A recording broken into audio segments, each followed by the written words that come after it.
L'objectif de notre conférence de presse de ce matin, c'est de faire le bilan de ce que nous avons fait jusque-là et faire un diagnostic de ce qui s'est passé le 20 décembre. Nous avons fait un mouvement, nous avons fait des revendications, nous avons fait un semblant de dialogue au Togo qui n'a abouti à rien. La CEDEAO qui est venue s'impliquer dans ce dialogue-là, mais nous a laissé dans une situation pire que ce que nous avons connu avant leur intervention. Tout ça, là, on a fait le bilan de tout ça en lançant un appel aux Togolais dans un large mouvement de remobilisation pour que nous puissions aller vers justement l'objectif que nous revendiquons tous, c'est-à-dire l'alternance pour le Togo. C'est pour ça que nous avons fait justement ce bilan. Pour constater que l'acte que les Togolais ont posé le 20 décembre, en boudant les urnes massivement, avec un taux de participation d'à peine 5%, à Lomé et sur toutes les grands territoires, montre à suffisance que les Togolais veulent réellement l'alternance pour le Togo.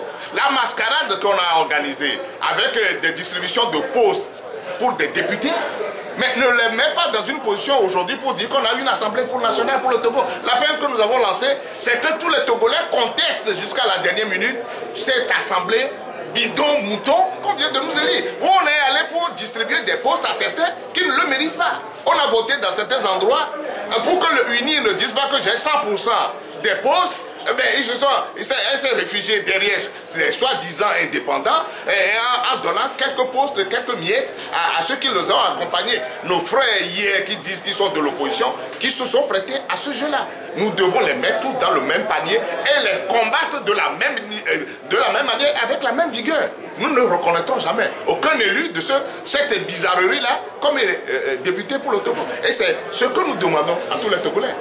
Nous faisons tout le constat aujourd'hui, ce n'est pas seulement la C14, c'est tous les Togolais qui sont déçus. Je le disais tantôt que la CEDEAO qui est venue nous aider pour régler une crise. La question est de savoir aujourd'hui si la crise est réglée.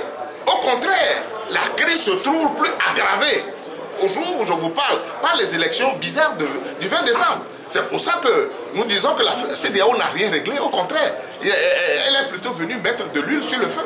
Donc, notre combat aujourd'hui, c'est un combat citoyen.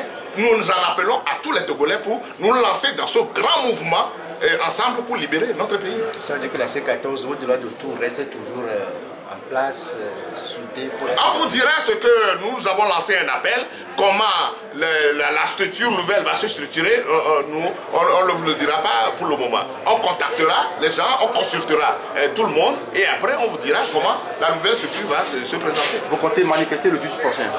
Oui, bien sûr. De toutes les manières, le 12 prochain, le 12 janvier, il faut qu'on rende compte aux populations qui nous ont soutenus jusque-là, qui ont manifesté justement leur désapprobation par rapport à ce régime totalitaire qui nous gouverne jusqu'à aujourd'hui, et leur dire les nouvelles perspectives dans lesquelles nous sommes aujourd'hui. Président, vous n'êtes plus à l'Assemblée nationale, comment sera la composition de la CENI à la élection présidentielle? Ça, c'est un débat qui viendra après. Et c'est pour ça que nous disons, ce qui s'est fait de manière illégale, nous allons combattre jusqu'à la dernière minute. Parce que nous ne reconnaissons pas justement l'existence de ces élus. Merci. Ok, merci.